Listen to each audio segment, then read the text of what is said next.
Hello, welcome back, Uncle Buck's Garage. Today, I think you can guess what we're going to do. This thing is brand new. Looky there, no rust. Look at that. Look at that beautiful thing. No rust in there at all. Brand new. I don't know if you guys know, but short beds, the biggest you can get, this is 16 gallon. Long beds get 20s, but this one and gas tanks are universal. They go on either side, so they're kind of made.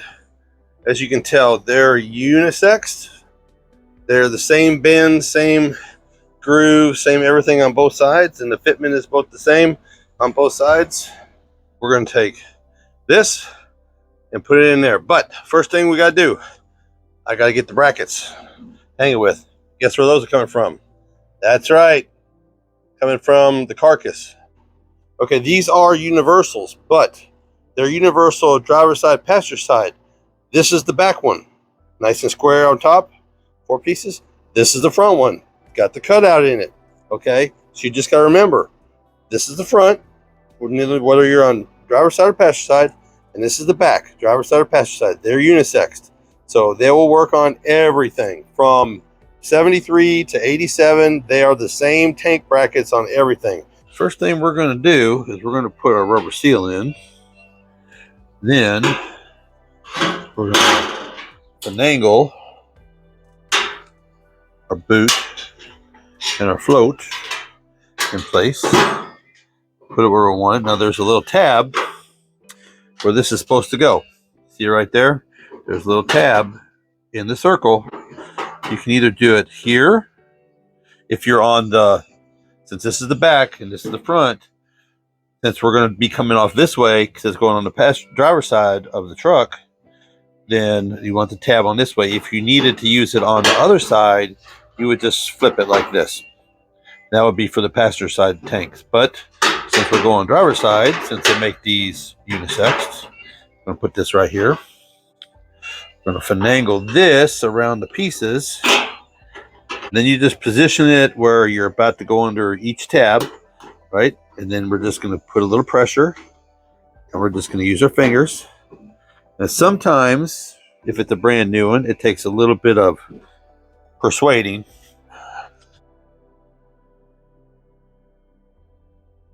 So this is your setup. The center one, the smaller one, is your vent. They usually would go to a vacuum canister, but we're going to put a vent on the end of this line. This is your line to your fuel line up the frame rail to your carburetor.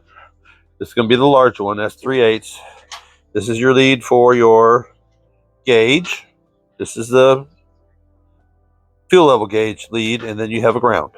Nice big long ground, which I like that a lot too. So what we got left to do, put the straps on, and we're going to get those put on and have it all ready to go. Basically, all you got to do to hang it is get a jack up underneath it and tighten it down.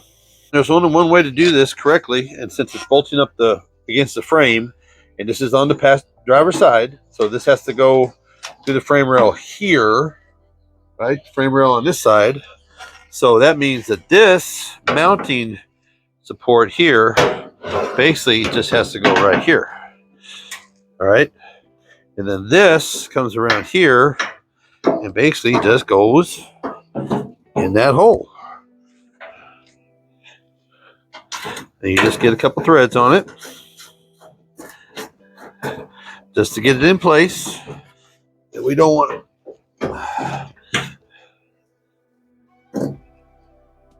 because this is going to move around a little bit. You don't want to tighten that all the way down now, because the spacing might be a little bit off. So we'll get these 4 cinched down and then reach them. There'll be an access hole to be able to tighten that the rest of the way up. So we'll do this side and get that in place. How it should look. We got them in loose, both sides. We got our leads, extra long. We're ready to hang this thing. Shit. Thought you were the wife. Okay, guys, you don't know nothing about her trip money being short. Don't know nothing, okay? You don't know anything about this. But while you're here, like, share, and subscribe. and hit that bell. You don't know nothing. Okay, we got her jacked up, we got her chalked, we got her ready to go. She's on the jack. I got my lines. This is about where she goes on that frame. You can see the holes. So we're just going to slide her in, and nice and easy.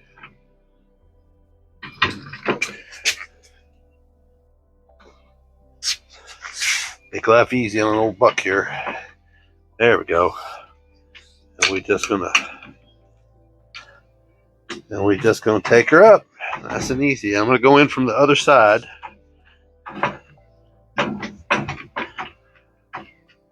Might have to slide her a little bit. I'm gonna go in from the other side. I might have to slide her down a little bit. See how I fit in. Where's our holes? Oh, there's our holes right there. We're pretty close. There's our holes right there. We're pretty close. We might have to do a little bit like that. All right, that's enough for wiggle room. I'm gonna go in from the other side. All right, and this is what she looks like from this side. Okay, so there's my holes right there.